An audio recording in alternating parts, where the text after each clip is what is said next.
In our national lead, new details about the person who blew up a Tesla Cybertruck outside of the Trump Hotel in Las Vegas on New Year's Day. Law enforcement officials believe Matthew Livelsberger, a decorated active-duty Army Special Forces sergeant, rented the truck and was in it when the explosion occurred. Police are still waiting on final DNA confirmation because the body was, quote, burnt beyond recognition. The sheriff of Las Vegas Police Department added this. The individual had sustained a gunshot wound to the head prior to the detonation of the vehicle.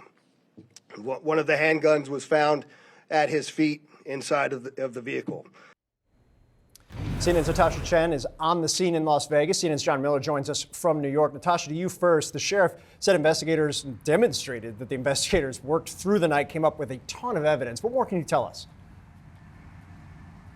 Yeah, at the press conference, Phil, they showed pictures of these charred pieces of evidence. There are two semi-automatic handguns that they found that they said were legally purchased just very shortly before this explosion happened on New Year's Day. They found the person's military ID, a passport, fireworks, an iPhone, smartwatch, credit cards, saying that most of the material in there was to help fuel a greater explosion. But again, that it was contained did less damage than it could have done because authorities credit the construction of the Cybertruck itself. And I did talk to a couple of guests, though, who felt the shaking from that explosion all the way up above 40 floors up in the hotel. They said there was even smoke billowing into the stairwell out of the elevator doors. Here is one of the investigators speaking at the press conference about the nature of that explosion. I just want to be careful with my language here, but the level of sophistication is not what we would expect from an individual with this type of military experience. And then that truck was seen on surveillance video going up and down Las Vegas Boulevard that same morning, and then the hour before the explosion, actually circling around here in front of the hotel and actually drove up and through the valet area and then came back for that explosion that we're talking about. Definitely very frightening moments for people inside, but did not do any damage to the glass at the front of the hotel at all. Phil. Which is remarkable when you see the video of that explosion. John, the police laid out a sequencing here. I think that was news, at least for me while watching it, that the individual was shot in the head, then the explosion occurred afterwards. Can you explain kind of the sequence of events here?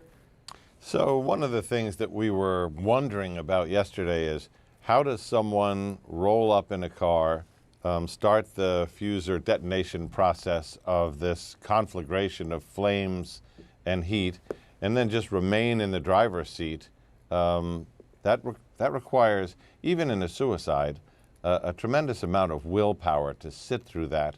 What we learned today was the answer to that question, which is, according to the sheriff, it appears he self-inflicted a gunshot wound to the head with one of the guns that Natasha just told us he had bought literally a day before, and that by the time that explosion happened, he was probably already dead.